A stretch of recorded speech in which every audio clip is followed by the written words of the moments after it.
everyone. My name is Rachel Endresen, and today I'm going to be talking about education reform. I find that education reform is a lot like teaching a horse how to jump a fence.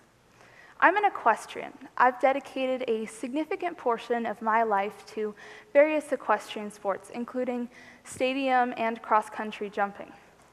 Now, I had to spend months and years of my life training to jump a fence, but I'm going to attempt to teach all of you to do it in less than 10 minutes. Don't worry, it's not dangerous. I can assure you it's actually quite easy. All you have to do is alter your perception. So first off, what is perception?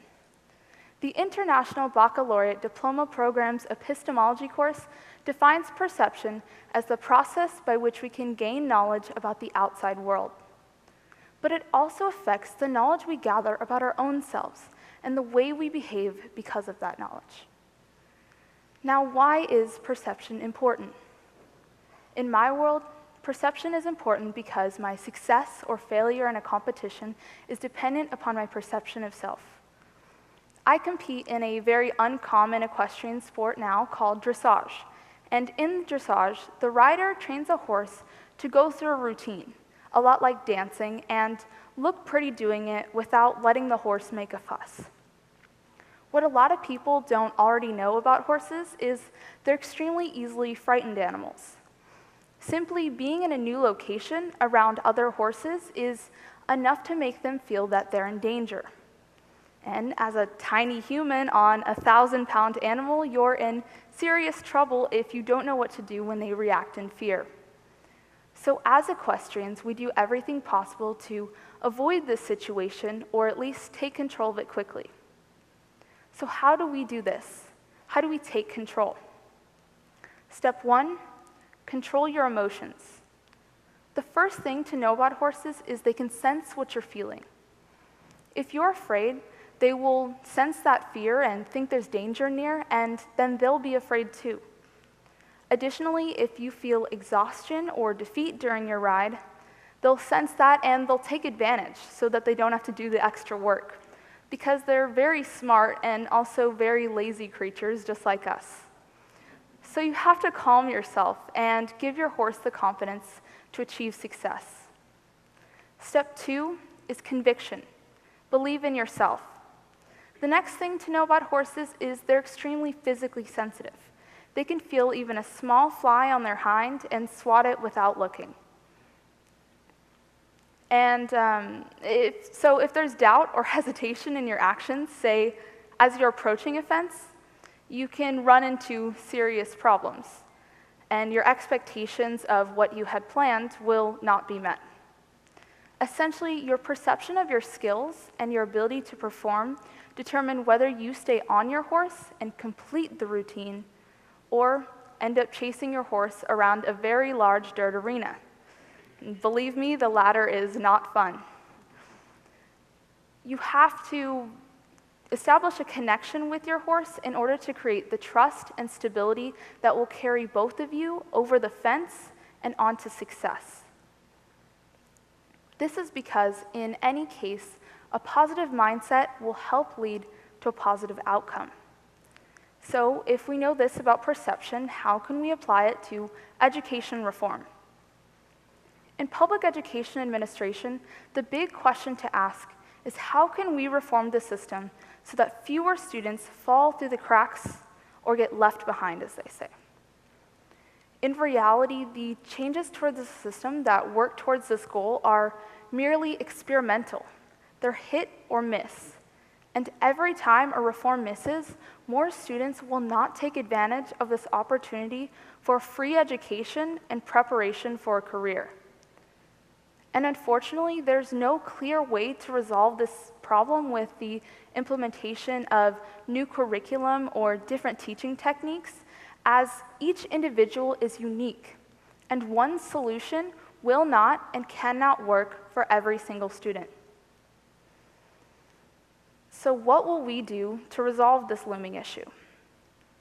It's fairly well known that a healthy learning environment is essential to every student's education. So we try to fix what goes on inside the classroom. But there are certain things an education administrator cannot control. Sometimes there are aggravating circumstances in a student's home or social life that can't be fixed. And teachers have seen this result in students struggling with their grades and then dropping their classes. For many students, these personal problems can be enough to distract them from the necessity of their education.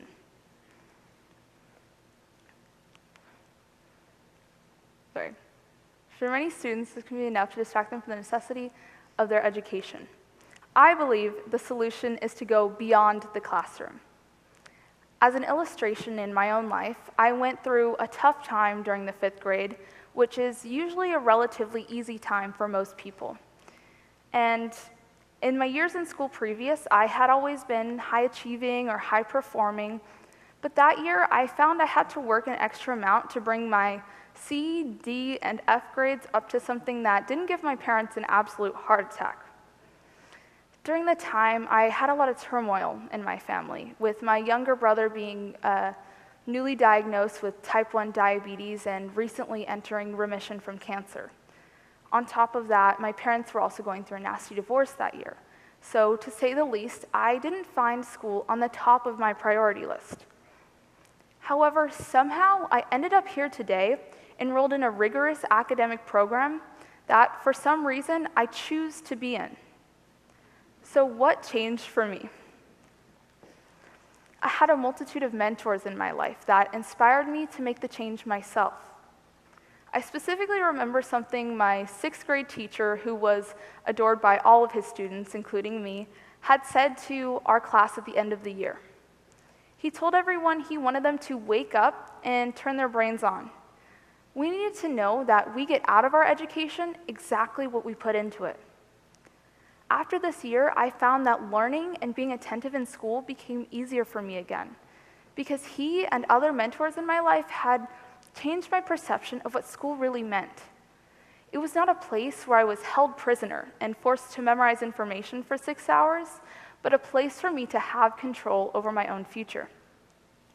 I took control of my education, just like I take control of my emotions when I'm on a horse, and I forced myself to believe that I am capable. So this situation altered my perception and gave me the ambition to strive for a better future.